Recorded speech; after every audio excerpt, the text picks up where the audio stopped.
جو خدا کے غضب کے کام کو، ایک تو اپنے حد تک گناہ ہے چلو ٹھیک ہے، لیکن لوگوں کو گناہوں کے دروازے کھولنے، ان کو ایسے رستے میں ڈالنا، اللہ تعالیٰ پناہ دے۔ تو خدا کرے ہم پاکستان کے لیے بڑی دعا کرتے ہیں، خدا پاکستان ایسے سربراہ لائے جو اللہ سے بھی محبت کریں، آقا سے بھی محبت کریں، تو تمہارا خانہ آباد ہو جائے گا، اور جو ایسے نہیں ہوں گے تو بڑی مشکل ہے۔ اور تم بھی توبہ کرو، کیونکہ ہم لوگ کے اعمال کی وجہ سے ہے یہ سب مصیبت، کیونکہ آقا جی نے کہا کما تکونوا یولی علیکم، تم جیسے ہوگے ویسے تم پر حاکم آگے۔ ہم اچھے ہوتے تو ہمارے پر ایسی مصیبتیں نہ ہوتی ہیں۔ ہم خود بھی ایسے ہیں کہ سارے مل کے چاہتے ہیں کہ چینل میں خراب چیزیں نہ آئیں، عوام بھی ایسی ہے، 80% بے نمازی ہے، اور نماز چھوڑنا کفر ہے، زنا قتل سے بڑا گناہ ہے، بتائیں آپ۔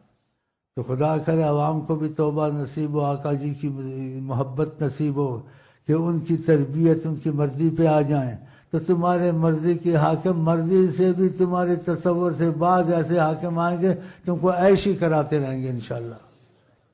اللہ قادر ہے۔ تو یہ اس پر ہوتا ہے، اعمال پہ ہوتا ہے، عوام پہ ہوتا ہے۔ کما تکونوا یولی علیکم، فرمایا سر جیسے تم ہوگے ویسے تم پہ حاکم آئیں گے۔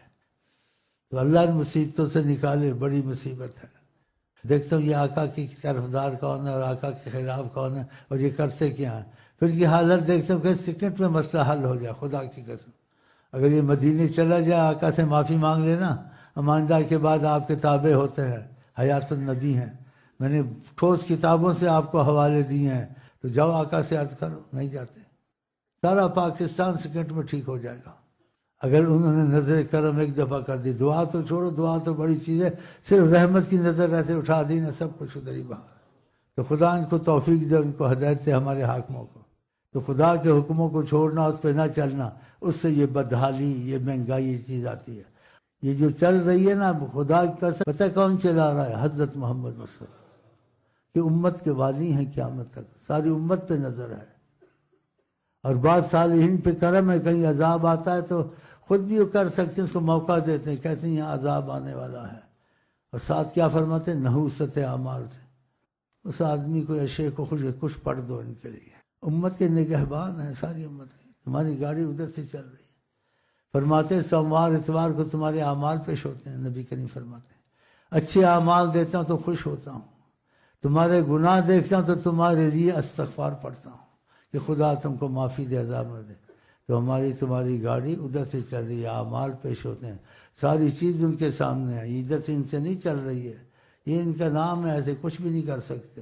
حدیث شریف میں آقا جی کیا کہتے ہیں؟ اللہ تعالیٰ نے فرماتے ہیں، کہتے ہیں میری طاعت کرو، میری عبادت کرو، رات میں تم پہ بارش برساؤں گا، دن میں تم پر دھوپ نکالوں گا، اکفکم ملوککم، تمہارا کوئی بادشاہ اگر گڑبڑ کرے گا، اللہ تعالیٰ کہتے ہیں حقیقی بادشاہ اکفکم ملوککم، تمہارے بادشاہوں کو میں کافی ہوں، ان کو دبا دوں گا، کچھ نہیں کر سکتے۔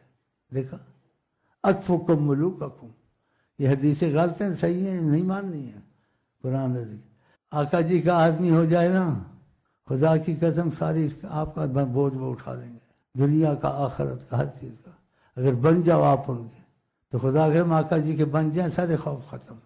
خدا کا کوئی مقابلہ کر سکتا ہے؟ اور خدا کو مقابلہ کسی کا کرنا ہو تو خدا بھی میزائل بنائے یا ایٹم بم بنائے؟ کیا بنائے؟ چڑیوں کو بھیج دیا، ساروں کو ستیہ ناش کر دیا، چڑیاں، ابابیل۔ اللہ کے کام ایسے انسان کی عقل سے باہر ہیں، جب مدد پہ آ جاتا ہے تو خود پتہ نہیں چلتا ہے، ایسے ہی مدد ہو جاتی ہے۔ دیکھا، تو اللہ نے کہا کس کا دفاع کرتا ہے؟ ان اللہ یدافع عن الذین آمنوا، خدا اس کا دفاع کرتا ہے جو ایمان والا بن جائے۔ اب ایمان کے کام ہم نے چھوڑ دیے، نماز ہم نے چھوڑ دی، چینل میں کھلے بے حیائی، بے فواحشی شروع ہو گئی ہے۔ بتاؤ یہ ایمان والوں کا کام ہے؟ الحیاء من الایمان، حیا بالکل ختم ہوتی جاتی ہے جو کچھ ہوا ہے۔ اب میں قصے تو نہیں سنانے ہیں، تو خدا کرم اگر نبی صلی اللہ علیہ وسلم کے تابع ہو گئے اور ان کی مرضی پہ چل گئے تو سارے حالات سیکنڈوں میں بدل جائیں گے۔ نہ تم سوچو چاول مہنگا ہو گیا، نہ سوچو دال مہنگی ہو گئی ہے، مرغی مہنگی ہو گئی ہے، سستائی کیسے ہوگی، نہ تم سوچو بینک کا دیوالیہ نکل گیا، امریکہ کا ڈالر گر گیا، اب کیا ہوگا؟ امریکہ کے لیے دعا کر، ڈالر اوپر ہو گئے، خدا کا ڈالر کو بھی گرا، اس کو بھی گرا، جاؤ